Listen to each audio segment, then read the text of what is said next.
You're listening to Criticaleye's Inspiring Leaders podcast.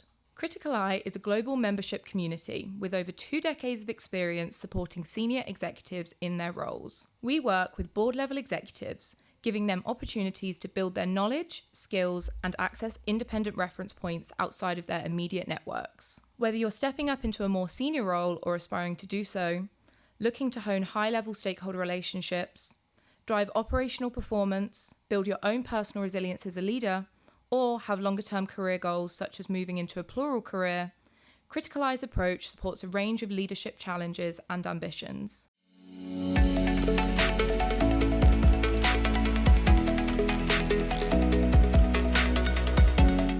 Welcome everybody to this episode of our Criticaleye Inspiring Leaders podcast. I'm really delighted to be joined today by Alan Bannatyne, who's chair at XPS Group, and Carol Borg, non-executive director of Ricardo. In this episode, we're going to be talking about the evolution of the finance function and really what a high-performing finance function of the future looks like. So I'd like to start with you, Alan. If you feel free to tell us a little bit more about your background. But then if we could start with, for you, what does a high-performing finance function look like today? Hi, thanks. Alan Bannatyne, and I've been working in finance since 1993, qualified with Deloitte Touche, and then worked for an entrepreneur collective, 10 businesses in the UK. One of them was a company called dunnhumby, which was pretty exciting in its infancy, and went on to be a £2 billion company.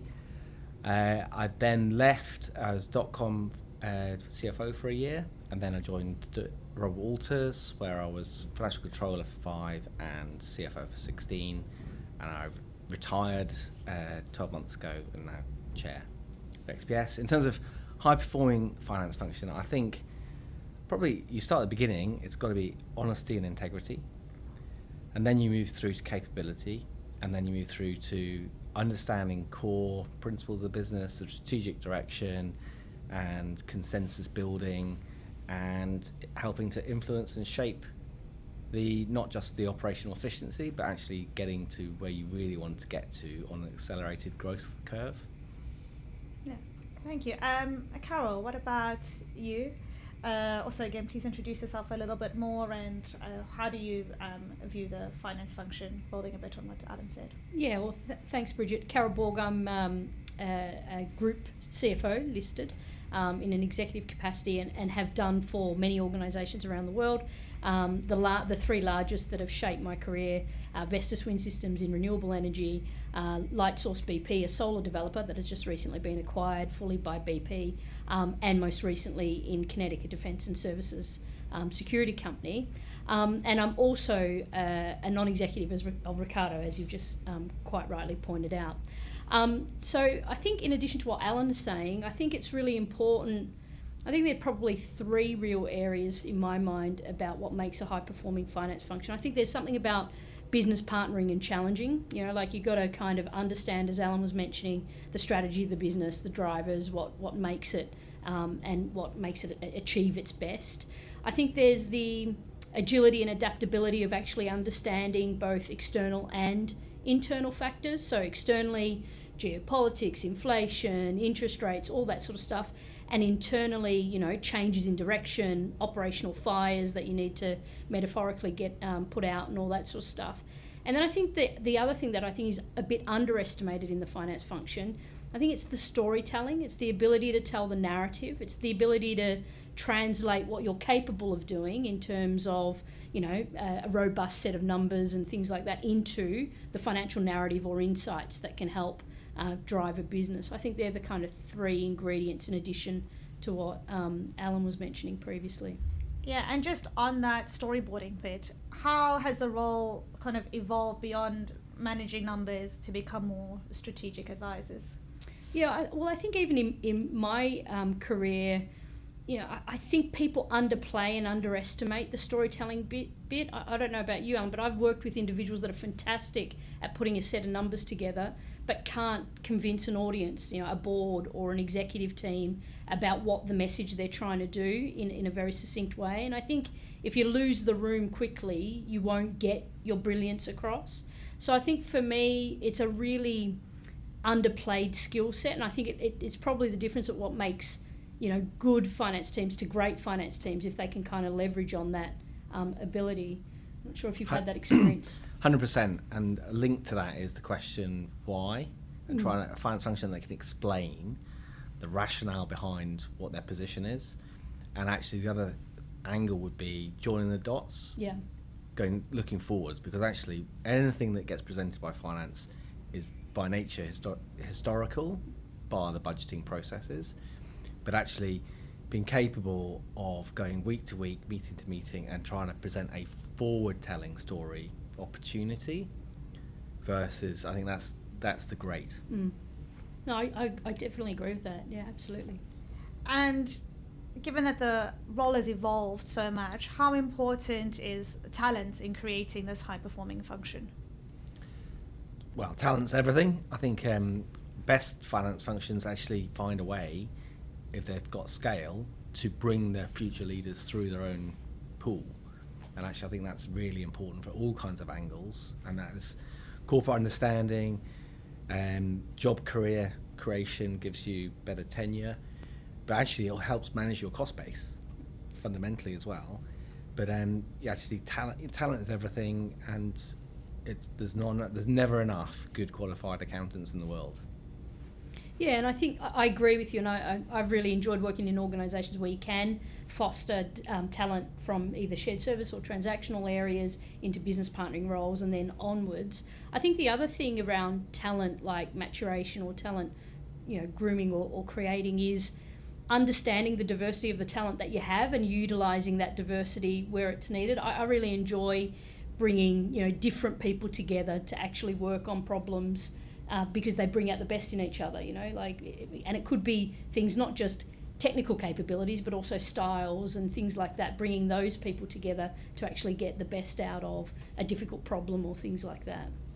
We're at our CFO retreat, and in our keynote this morning, it was mentioned that aside from what you need to know in finance, you've got to get on top of things like technology and AI and those kinds of things. So from your perspective, what kind of skills are top of mind today that maybe weren't a few years ago?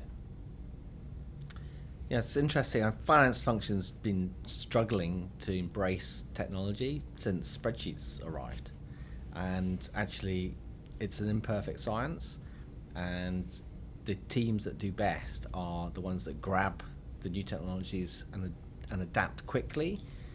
But you don't have infinite resources, so actually nobody gets the best out of Excel, but teams that spend enough time to be expert users but not super expert users it's the future. And Rob again was talking about how you engage with AI.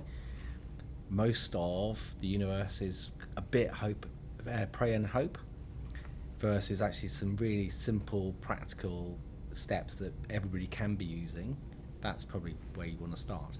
Yeah, and I really agree with that, and I think well, maybe if I personalise it, I'm not as far ahead on the AI or technological journey as what I probably should be. And I think people are at different stages because they're probably fearful or scared of the art of the possible. I totally agree with what Alan's saying, and I probably have a different or an additional belief in that. I think, I don't think AI or these technological tools will replace individuals or jobs. I think those people that don't embrace the use of these technological benefits will actually will be overdone by those that do. So I think one should kind of embrace the technology and what can be gained in a small scale that can work with, because I think that's going to put you apart or set you ahead of the curve in terms of career development, those that kind of embrace this new world that we're in. Yeah, and especially, I suppose, in finance functions, they tend to be maybe a little bit more reserved because they're the people in charge of the numbers. So how do you kind of foster a culture where team members feel motivated, but also are like held to accountability to, in one way, be innovative and try new things, but also keeping their sort of number hats on. Maybe Carol, you start. Yeah. I think in terms of just practical way of speaking is, I think being open and transparent with change and what's coming is really, really important. And I think fostering an environment, what I really like to do is foster an environment of, fellowship through collaboration and relationships. It's not this big, dark, scary thing that's coming. It's how do we work together to solve these problems. I think it's always important that you hold people to account and stay accountable to things, that their position is doing. But I don't know, I think for me, my ethos is around surrounding yourself with really talented individuals, providing open and transparent communication to the extent that you can, and working together on how you move the organisation forward in terms of delivering towards its strategy. Yeah, and I think ties into Carol's answer to the question about talent, and actually depends on the scale, but the bigger your scale, the more you will have in your team some really interesting people who want to innovate, and the more you can create bubbles for them to go and be task orientated. So it's not just go and, I don't like the IT expression, play. Yeah. You are task orientating a set of people who have the interested skill set to come back with some proper answers to some business case questions. Yeah. I think one of the things we're talking about is how complex the CFO role has become in recent years. Do you find that there are kind of gaps appearing between the finance team and the CFO? And if they are, what are they? And how do you overcome those gaps if you're without experiencing the life at the top? So that's maybe a broader question about gaps in C-suite and divisional MDs and CFO division. And actually, it's the art of collegiate management. And the better you have an understanding of the people who are working together, and actually one of the things that COVID's made difficult is that face-to-face interaction. I think a lot of companies traded on existing networking relationships during COVID. I think post-COVID, actually, back to the office is now becoming the mantra. I think it's really important for people to collaborate, and collaboration is easier. Carol's nodding, but I think it's easier when people are together, understanding of where they come from as well. Everyone's got different perspectives. The best teams appreciate that everyone will have a different perspective and tolerates them and works together on the question at hand. Yeah, I agree with that, and I also think that, there are some things that you just don't get exposure to when you're not at the CFO level, right? So there are, be it investor conversations or board conversations and things like that. So to Alan's point, I think it's about creating a single voice, between the CFO and the whole finance team. Invariably, individuals, not only the CFO, will be pulled out to fight, as I mentioned previously, operational fires, to do certain things. So building a kind of team structure that can get able to hold the fort, keep driving operational efficiency while we're doing things, is really, really important. And I agree wholeheartedly with the COVID thing. I think it's taught everyone how to learn differently, how to collaborate differently, how to interact and contribute differently. And I think we're still, I believe we're still trying to get to grips with that and how we actually move that forward and foster high-performing teams. Yeah, but definitely gaps are lack of communication. Agreed. And the more you can get good team structure communication channels, that's your friend. Mm. We started this conversation kind of painting a picture of what finance functions are today, but and then we've spoken about technology and what we think should change a little bit. So if you look into the future, what do you think the most idealized, or what a really high performing function looks like in the next couple of years? So I think there's something that people don't often talk about is resilience. Actually, I think you want to have a bit of spare change in the system, and whether or not that is because you've got growth ambitions so that actually you don't run out of capacity. So I think it's really important that you're fit for purpose inside your organisation, and you've got some resilience downside and upside. The more you can think about how you pull the levers to shape fit for purpose as quickly as possible. That's really important. There's no doubt that AI is one of the probably poorest vocabulary used words that we have. But no doubt, embracing the technologies will allow businesses to work faster, smarter, and adapt quicker. And I think that is, being on top of the opportunities is what's going to help. Yeah, wholeheartedly. Business resilience is really underplayed, I think, and I think in this changing macroeconomic environment where things like COVID and places are shut for 18 months, or we were just again at the retreat today talking to a former retailer about just high street sales being just automatically decimated from one day to the other. I think business resilience and understanding the scenarios that you need for that, I think, is really, really important. It's going to become more and more important when we understand our risks and things like reverse scenario building in terms of when can companies actually fall over. I think that's 100%. And I do think, but I do think the fundamentals of a finance function, what we get trained, still stay. The ability to tell the story, the ability to partner, the ability to challenge independently, the ability to provide sound stewardship and control. I think they'll all still be there. In fact, probably even more so as we're going into different and new territories. But I do agree that the kind of resilience is top of mind, at least at the moment. And if you go back to what's the number one rationale for company failures, it's over trading. Yeah.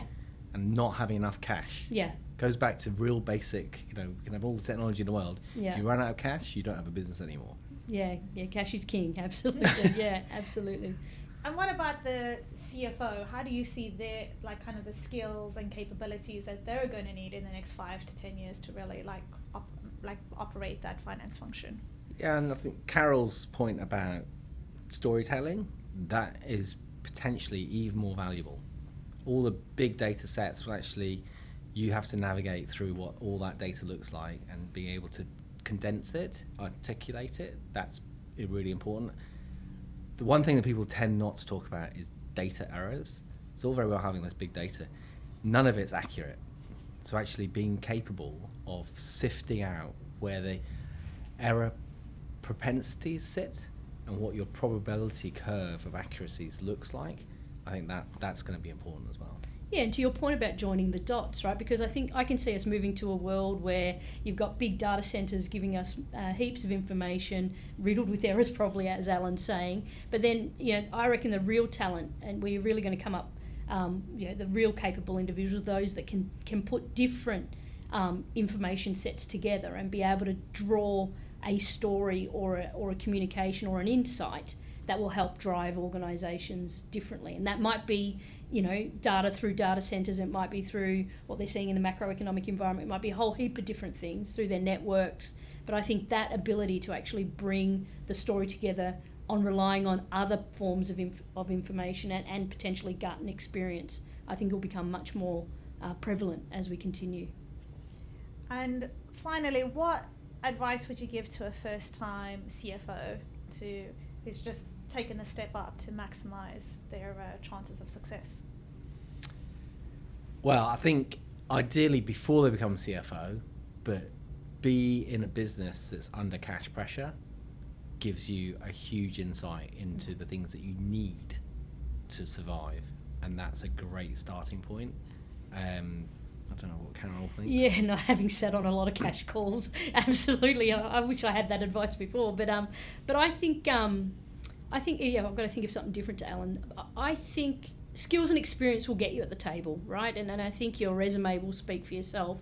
I think sometimes one can underestimate the kind of style, chemistry, and kind of the connectivity of all the stakeholders when you get to the CFO level. I think that was the biggest difference for me, that I felt I had the technical accounting, but then just how you manage through influence, how you lead, how you connect the dots with different data sets. I think those softer skills I'd be putting much more effort on a first-time CFO to invest in building the relationships with your senior stakeholders, CEO, board, other ownership structures. Have your fundamentals on cash so you don't run out of money, and you've got resilience, absolutely. But don't underplay the softer stuff, because CFO roles are quite isolating. They're quite independent. They're quite all in, so I think, and that could be an area that one could park, in pursuit of the next operational fire or the next cash flow crisis or whatever it might be. I think just be true to yourself to be able to bring your vulnerability and be your authentic self in an environment. Where have you seen it go wrong with a CFO, especially like from your maybe where I've seen it, I'm not sure I'd say go wrong, but where it could be better is where style doesn't match. I've not necessarily, I'm sure there are circumstances where, a CFO might have made a technical wrong call, but with the day of advisors and all that sort of stuff, there's so many people involved in opining. Where I've seen it work better is when, you're on point strategically, you're in a place where you can contribute significantly, and you've got the right style and chemistry with those around you, to be able to kind of really complement. Like bit of a sum of the parts is better than just the individual. So I think it goes wrong really quickly if the CFO doesn't hold the line around some simple fundamentals, and as soon as you start stretching things that should be binary, and revenue recognition, sadly, it should be really simple. If a CFO starts to bend in the wind under whatever the pressure might look like, or even just that they feel it themselves and it's not really in existence, you start getting into a lot of trouble very quickly. And I know I said final question, but now I have more. On your chair role, what advice would you have for them building relationships with the board? Yes, and I think that goes back to Carol's point. Great for a first-time CFO to think about the relationship side of the opportunities. Chair is absolutely about trying to get the most out of the people around the board, and that comes back to building trust and making sure everybody's contribution's valued, and just thinking through the lens of some of the other people around the room is quite helpful to try to build that consensus. Well, I'm not a chair. I can only grow up to be a chair like Alan, but in your non-exec role. In a non-exec, I agree. I think, we'll take on my first chair of an audit committee, which let's hope it's not a poison chalice. But I think what Alan's saying is absolutely right. It's about the board provide a different context, and they have a very different role. They're not furnished with all the information that the executive have. They bring a wealth of experience from other industries to help shape and drive and govern against a strategy. So, utilise those relationships, utilise that experience, be open and humble enough to kind of leverage off that. And I think that, because indirectly or invariably, the whole objective of the board and the executive is to pursue the strategy of the company for value creation. Thank you so much to our guests, Alan and Carol, and I'm looking forward to having you back on another episode. Thank you.